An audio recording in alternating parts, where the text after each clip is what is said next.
Nous allons voir aujourd'hui comment installer, enfin télécharger et installer le SAP GUI.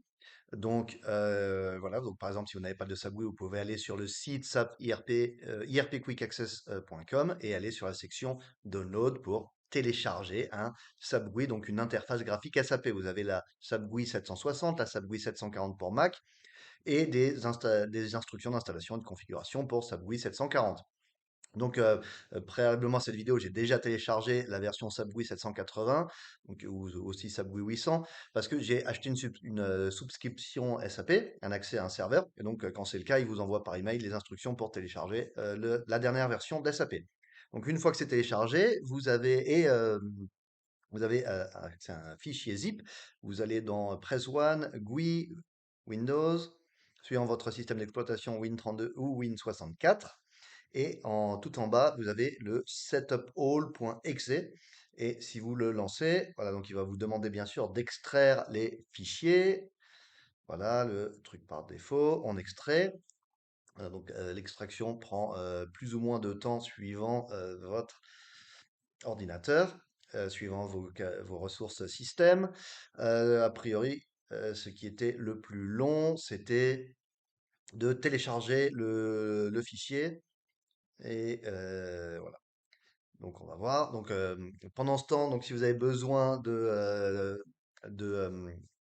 d'apprendre SAP, nous avons une offre de cours en ligne très, très intéressante avec aussi des certifications. Le lien est en description de la vidéo. Et si vous avez besoin d'un accès à SAP, donc il y a plusieurs manières de le faire. Donc ici, je vous montre un site, mais il y en a d'autres. C'est juste un exemple. Donc, par exemple, ce site qui offre des accès SAP aussi propose de télécharger le GUI. Voyons ce qui se passe. Voilà. Donc, suivant votre ordinateur, c'est plus ou moins rapide. Voilà, ça extrait les fichiers du SAP GUI, les uns après les autres. Avec, voilà, donc ça prend plus ou moins de temps. Donc ici, ça nous dit que ça prend encore 17 minutes, donc en tout une vingtaine de minutes. Donc on va reprendre cette vidéo une fois que tous les fichiers auront été extraits. Voilà, donc on arrive à la fin de l'extraction après quasiment 20 minutes.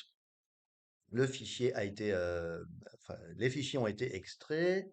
Donc si, voilà, et si on ouvre là où nos fichiers ont été extraits, hop, ici on a le GUI. On peut choisir notre version. Donc, par exemple, si j'ai Windows 64, si j'ouvre le Setup All, hop, je démarre l'installation. Il me dit que c'est pas possible parce que j'ai déjà le SAP GUI pour Windows 32 bits installé. Donc soit je peux désinstaller Windows 32 bits, soit aller dans Windows 32 bits et faire une upgrade de mon Windows 32, ce que je vais faire. Donc je vais dans mon Windows 32 bits, je relance le fichier setupall.exe. Voilà. Hop, et je peux maintenant lancer l'installation standard. Voilà, c'est parti. Donc, si je veux, je peux rajouter des add-ons. Donc, ici, j'ai besoin de rien. Il y a plein d'add-ons intéressants. Donc, si vous avez le temps, vous pouvez y jeter un œil. Si c'est pas mon cas, et voilà. Et ça installe. Donc, ça installe le subGUI avec les fichiers les uns après les autres. Donc, ici, encore, ça peut prendre plus ou moins de temps. Hop, comptez aussi peut-être une dizaine de minutes. Voilà.